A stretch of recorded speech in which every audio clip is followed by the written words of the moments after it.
स्वागत है आप सभी का एक और न्यू वीडियो पर। देखिए एमपी बोर्ड एग्जामिनेशन स्टार्ट होने में कुछ ही दिन बचे हुए हैं एंड ऐसे में काफ़ी बच्चे अभी डरे हुए हैं, टेंशन में हैं कि बोर्ड एग्जामिनेशन का पेपर कहाँ से आएगा, कैसा आएगा। क्योंकि रिसेंट में ही एमपी बोर्ड की तरफ से काफ़ी सारे चेंजेस किए गए हैं, काफ़ी सारे सख्त नियम भी बनाए गए हैं एंड वैसे भी एमपी बोर्ड इस बार काफ़ी ज़्यादा स्ट्रिक्ट हो गया है। तो क्या इस बार के बोर्ड एग्जामिनेशन का पेपर भी टफ बनाया जाएगा? क्योंकि एमपी बोर्ड को एक ही बात का डर है कि बोर्ड एग्जामिनेशन के पेपर्स आउट ना हो। तो ऐसे में एक ही ऑप्शन दिखता है कि पेपर ही इतना टफ बना दो कि अगर बाय चांस वो आउट हो जाता है, क्योंकि पेपर वैसे भी सुबह के टाइम में आउट होते हैं। अगर पेपर आउट होता है तो उससे किसी भी बच्चे का कोई भी फ़ायदा ना हो, यानी कि आप उसको पढ़ने के बाद भी उसको ना कर पाओ।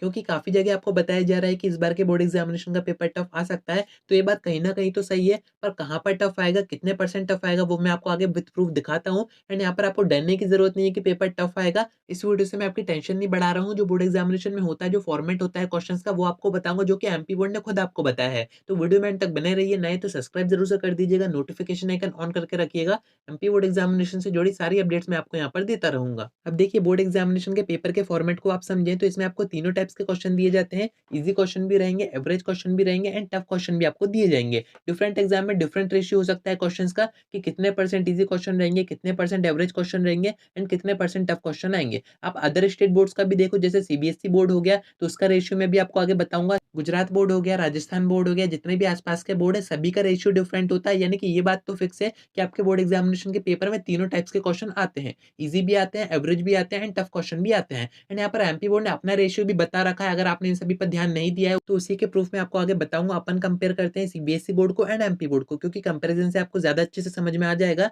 एंड वैसे भी एमपी बोर्ड सीबीएसई बोर्ड की कॉपी करने की कोशिश करता है। आपकी जो अब आंसर शीट आएगी नई ओएमआर शीट की, वो भी सीबीएसई बोर्ड की जैसी आई है। तो क्या पेपर भी आपसे एमपी बोर्ड सीबीएसई बोर्ड के जैसे ही बनाएगा? एंड सीबीएसई बोर्ड का पेपर अगर आपने देखा होगा 10th या फिर 12th का, काफ़ी ज़्यादा टफ आता है। वही मैं आपको इस वीडियो में बताऊँगा, क्योंकि काफ़ी बच्चे पूछ रहे थे कि क्या एमपी बोर्ड एग्जामिनेशन का पेपर इस बार टफ बनेगा? तो देखिए मैं आपको सीबीएसई बोर्ड एग्जामिनेशन के पेपर का फॉर्मेट बता देता हूँ, यानी कि क्वेश्चन का रेशियो बता देता हूँ कि कितने परसेंट ईज़ी आएँगे, कितने परसेंट एवरेज आएँगे एंड कितने परसेंट टफ आएँगे। तो इनका जो रेशियो होता है वो होता है 20% ईज़ी क्वेश्चन का, उसके बाद 60% आपके एवरेज क्वेश्चन आते हैं एंड 20% आपके टफ क्वेश्चन आते हैं। एंड ये डेटा फिक्स है, इसी के अकॉर्डिंग सीबीएसई बोर्ड एग्जामिनेशन के पेपर बनाए जाते हैं। आप चाहें तो नेट पे सर्च करके देख सकते हैं। अब जैसे इन्होंने बताया है वैसे ही एमपी बोर्ड ने भी अपना परसेंटेज बताया है कि हम कितने परसेंट ईज़ी क्वेश्चन देंगे, कितने परसेंट एवरेज देंगे, कितने परसेंट टफ देंगे। अगर आपने ध्यान दिया हो तो जो एमपी बोर्ड का पुराना ब्लूप्रिंट है उसमें आपको इसकी इन्फॉर्मेशन दी गई है। आप किसी भी सब्जेक्ट का ब्लूप्रिंट देखेंगे उसके नीचे आप देखेंगे इस टाइप से आपको कुछ चीज़ें दी गई हैं। ऊपर आपको बताया गया है कि पेपर में 40% ऑब्जेक्टिव आएँगे, 40% सब्जेक्टिव क्वेश्चन आएँगे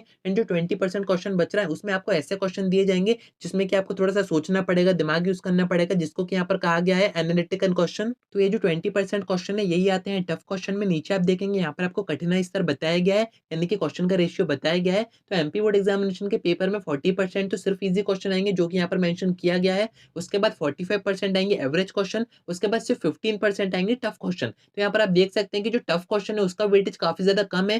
सीबीएसई बोर्ड में आप देखेंगे तो 20% टफ क्वेश्चन थे, 20% ईज़ी क्वेश्चन थे एंड 60% एवरेज क्वेश्चन थे। तो दोनों का डिफरेंस आपको यहाँ पर समझ में आ रहा होगा कि एमपी बोर्ड एग्जामिनेशन फिर भी थोड़ा-सा ईज़ी है सीबीएसई बोर्ड एग्जामिनेशन से। क्योंकि यहाँ पर ईज़ी क्वेश्चन का वेटेज ज़्यादा रखा गया है, तो इससे आपको समझ में आ गया होगा कि एमपी बोर्ड एग्जामिनेशन का पेपर अगर टफ आता भी है तो सिर्फ 15% आता है, उससे ज़्यादा कभी भी नहीं आता है। मैक्सिमम आपको ईज़ी क्वेश्चन ही दिए जाते हैं, एवरेज क्वेश्चन ही दिए जाते हैं। तो यहाँ पर आपको परेशान होने की ज़रूरत नहीं है। अब ये डिफरेंस क्यों रखा जाता है वो मैं आपको बता देता हूँ। देखिए ये जो 15% क्वेश्चन होते हैं यही डिसाइड करते हैं कि बच्चा किस कैटेगरी का है, वो टॉपर कैटेगरी का है, एवरेज कैटेगरी का है या फिर थोड़ा-सा डाउन कैटेगरी का है। यही 15% क्वेश्चन डिसाइड करते हैं कि कौन मेरिट में आएगा, किसके परसेंटेज ज़्यादा बनेंगे। जो इन 15% क्वेश्चन को कर पाता है उसी के 90 अबव परसेंटेज आते हैं एंड बाकी जो एवरेज होते हैं उनका ऐसा नहीं है कि बहुत ही कम परसेंटेज आते हैं। 80-85 भी एवरेज कैटेगरी में ही देखा जाता है। तो एमपी बोर्ड एग्जामिनेशन का जो पेपर है वो उतना टफ नहीं आता है जितना आपने सोच रखा है, या फिर किसी ने आपको बताया होगा कि इस बार एमपी बोर्ड एग्जामिनेशन का पेपर टफ बनेगा। तो ऐसा कुछ भी नहीं होगा, क्योंकि एक चीज़ मैंने आपको हमेशा बताई है कि एमपी बोर्ड को अपने बोर्ड एग्जामिनेशन का जो रिजल्ट है वो इम्प्रूव करना है।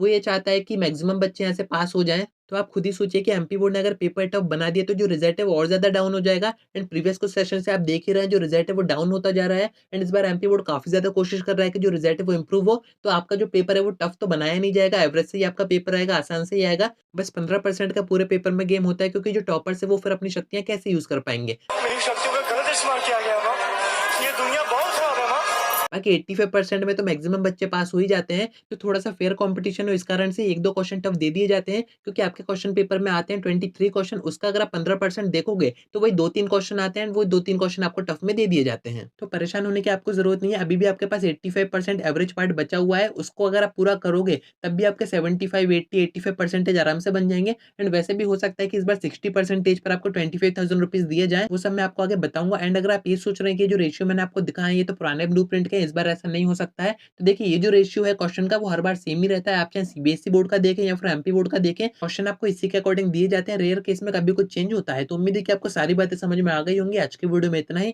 कोई डाउट आता है कमेंट करके पूछ सकते हैं, या फिर आप मुझसे इंस्टा पे डीएम करके बात भी कर सकते हैं।